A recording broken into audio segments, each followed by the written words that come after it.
So yun nga mga kamekaniko, magandang araw nga ulit sa inyo. At ngayong araw nga naman ay maglilinis na tayo nung unit na natapos natin. At diba nga sabi ko sa inyo nung kahapon, at nga tayo magkakarwas na sa Sabado ba o Linggo kukuhanin na ng may-ari. Kaya kailangan natin makarwas para pag nakita ay bagong-bago mga kamekaniko. Hindi nga, samahan nyo ako mga kamekaniko. Isang mabilisan lang naman mga kamekaniko to at ikakarwas lang natin. Siyempre kailangan kong bumili nga pala ako ng mga bagong sponge, bagong chamos o yung pantuyo para hindi agad magasgasan kasi hindi ako bawat unit binibilhan ko ng bagong ganun para hindi siya magasgasan mga kamekaniko. So yan, ito nga pala sa mga hindi nakakita so sa ating vlog, pakita ko sa inyo yung Wave 125 na kakarwashin natin. Yan, ito nga yung Wave 125 na nasa vlog mga kamekaniko na kakarwashin natin. Tingnan naman kung hindi natin kakarwashin. Magalbok siya mga kamekaniko. Yan. Alangan naman natin siyang punasan kasi magagasgas yan. Kailangan may tubig mga kamekaniko, diba? May itsura niya. Alright, napakaganda mga kamekaniko. Karwash lang natin para mas maganda.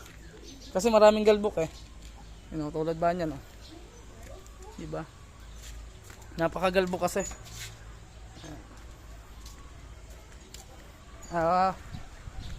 Ang gamit lang natin pang karwash mga kamekaniko ay Joy lang gagamitin natin para masaya lagi. Ito na itsura niya mga kamekaniko. Napakaganda naman. Samahan niyo ako mga kamekaniko at tayo lang magkakarwash. Buhusan na natin.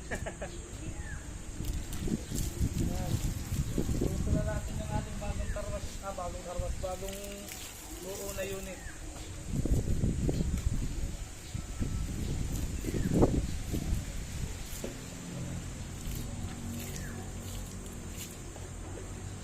Para mawala yung mga galbok ba? Bago natin punasan.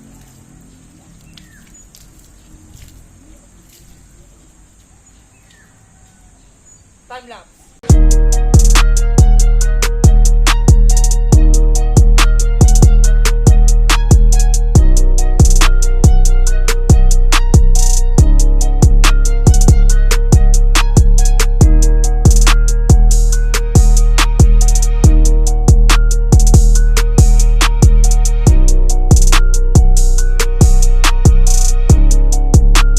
Yun mga kamekaniko, ito na nga pala yung kinalabasan nung nakarwash natin.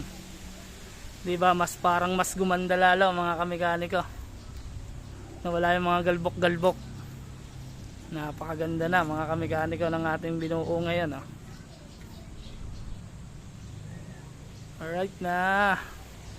Ganda na mga kamekaniko. Ayan. Test drive na lang natin to. Next vlog natin, test drive. Test drive tayo next vlog mga kamekaniko. Napakakinis niyan mga kamekaniko, diba? Hanggang loob yan. Kita nyo naman kung pinapanood nyo yung vlog nito, kung napanood nyo, hanggang sa loob, hanggang sa wiring, hanggang sa chassis, makinis, hanggang sa makina. Ganyan tayo mag-build ng motor o mag-restore. Diba? Napakaganda. Alright na siya. Kaganda sa kanya, back to stock 00, di ba? Ano. Alright na.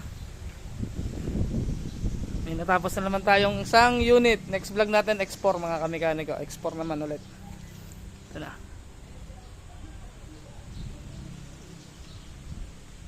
Ako, paganda naman. Paano mga kamekaniko? Di gain na lang ulit. Di bukas magbablog naman tayo at ating itetest drive. Tapos yun, di baka Sabado o Linggo nga makuha na ng may-ari. Test drive naman tayo. Samahan niyo ako bukas ulit mga kamekaniko. So nakarwash na natin at napakaganda ng kinalabasan. Sa mga gusto magpa-restore, PM nyo lang ako. Sa mga hindi ko pa nare-replyan, pasensya na kayo. Napakarami ninyo, hindi lang naman kayo, basta marami nag-PPM sa akin. Kaya, pero pinipilit ko namang replyan kayo lahat mga kamekaniko para masagot ko yung mga tanong ninyo.